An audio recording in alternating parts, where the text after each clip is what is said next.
Bismillahirrahmanirrahim. Assalamualaikum warahmatullahi wabarakatuh. Alhamdulillahirabbil alamin. Wa binasta'in wala umuri dunya waddin.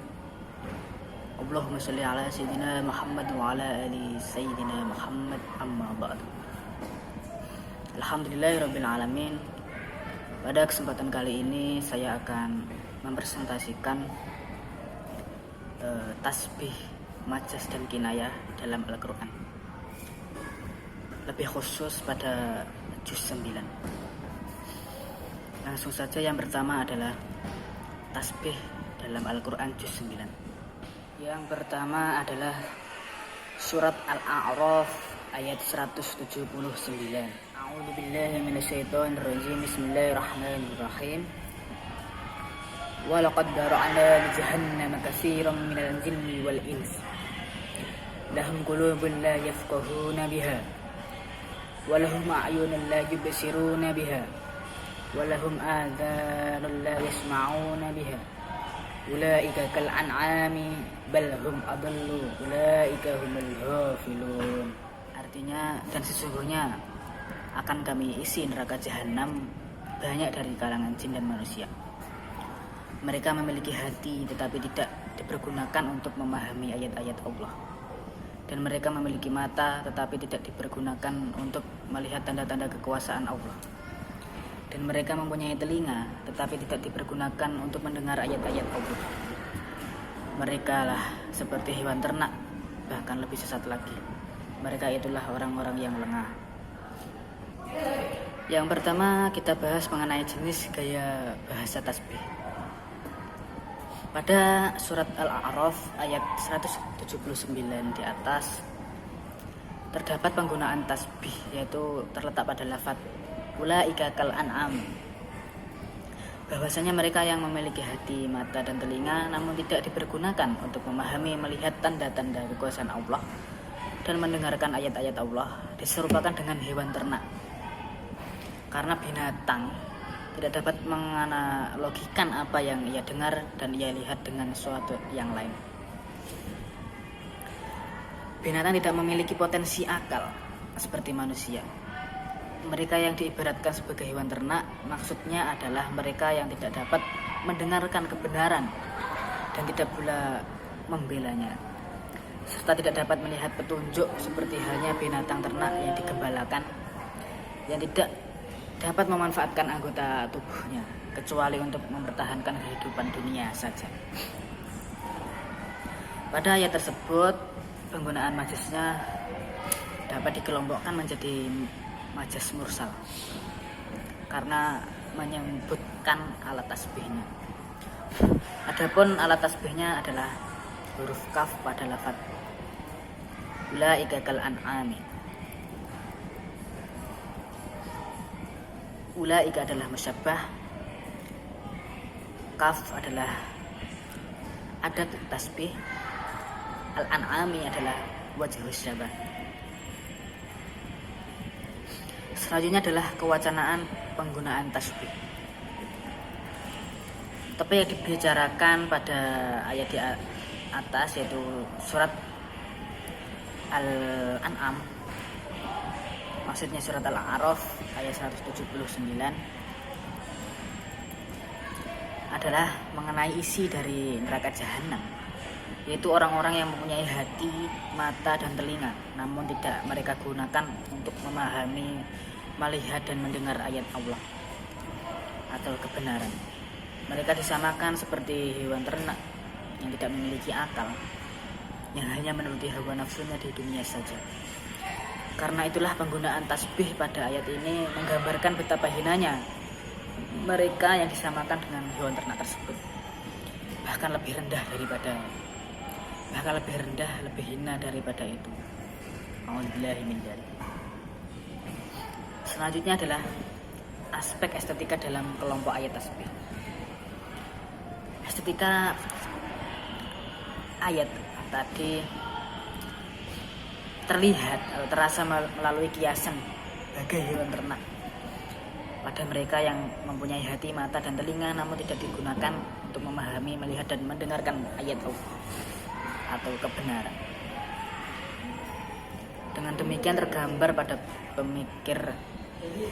pikiran pembaca bahwasanya betapa rendah dan hinanya mereka yang telah disebutkan tadi. Selanjutnya adalah majas dalam Al-Quran juz 9, yaitu pada surat Al-Anfal ayat 11. A'udzubillahi minasyaitonirrajim. Bismillahirrahmanirrahim. Idh yuhasikumun nu'asa amanatan minhu wa yunazzilu 'alaikum minas sama'i ma'an liyutahhirakum bih wa yudhhiba 'ankum rijzas syaitani wa liyadrbita 'ala qulubikum wa yusabbita bihil aqdam. Artinya, ingatlah ketika Allah membuat kamu mengantuk untuk memberi ketenteraman darinya, dan Allah menurunkan air hujan dari langit padamu untuk mensucikan kamu dengan hujan itu, dan menghilangkan gangguan-gangguan setan dari dirimu, dan untuk menguatkan hatimu serta memperteguh telapak kakimu. Bahasan yang pertama adalah jenis gaya majas. Penggunaan majas pada ayat ini terletak pada lafadz al-aqdam, yang mana secara tekstual memiliki makna telapak kaki. Namun yang dimaksud telapak kaki pada ayat ini adalah teguh pendirian. Pada ayat ini dijelaskan bahwasanya Allah membuat orang-orang mukmin untuk menenteramkan hati mereka yang lengah dilanda ketakutan kepada musuh mereka, dan menurunkan hujan dari langit untuk mensucikan mereka dari hadas, menghindarkan mereka dari gangguan setan, dan meneguhkan hati mereka untuk menguatkan tubuh mereka ketika berhadapan dengan musuh, serta untuk memperkukuh pijakan kaki atau teguh pendirian dengan mereskan tanah pasir agar kaki mereka tidak terbenam ke tanah. Pada ayat ini jenis majas yang digunakan adalah majas mufrad mursal, lebih tepatnya alaqah juz'iyah, yaitu sebagian yang mencangkup keseluruhan. Kata al-aqdam, telapak kaki, adalah sebagian yang dimasukkan adalah keseluruhan dari badan orang mukmin tersebut dalam mengokohkan atau berteguh pendirian. Selanjutnya adalah alasan kewasanahan penggunaan majas. Ayat di atas menjelaskan bahwasanya Allah mengingatkan kepada orang-orang mukmin ketika Allah membuat orang-orang mukmin untuk menenteramkan hati mereka yang tengah dilanda ketakutan pada musuh mereka, dan menurunkan hujan dari langit untuk mensucikan mereka dari hadas, menghindarkan mereka dari gangguan setan, dan meneguhkan hati mereka untuk menguatkan tubuh mereka ketika berhadapan dengan musuh, serta untuk memperkukuh pijakan kaki atau teguh pendirian dengan mengeraskan tanah pasir agar kaki mereka tidak tertanam kepada tanah. Selanjutnya adalah aspek estetika dalam kelompok ayat metafosis. Dengan ungkapan al-aqdam tersirat dalam benak pikiran pembaca bahwasanya pada ayat ini menggunakan gaya yang bermajas bervariasi dan bernilai seni yang tinggi, serta dapat mempertajam pemikiran mengenai pemahaman Al-Quran. Selanjutnya adalah kinayah dalam Al-Quran juz 9, yaitu pada surat Al-A'raf ayat 149. A'udzubillahi minasyaitonirrajim. Bismillahirrahmanirrahim. Walamma suqitta fi aydihim wa ra'aw annahum qad dallu qalu la illam yarhamna rabbuna wa yaghfir lana lanakunanna minal khasirin. Dan sesatlah mereka menyesali perbuatannya dan mengetahui bahwa telah sesat. Mereka pun berkata, sesungguhnya jika Tuhan kami tidak memberi rahmat kepada kami dan tidak mengampuni kami, pastilah kami menjadi orang-orang yang rugi. Memasuki pembahasan ayat yang pertama adalah kategori kinayah. Ayat ke-149 surat Al-A'raf menjelaskan tentang penyesalan kaum Nabi Musa atau Bani Israel terhadap perbuatan mereka yang telah sesat.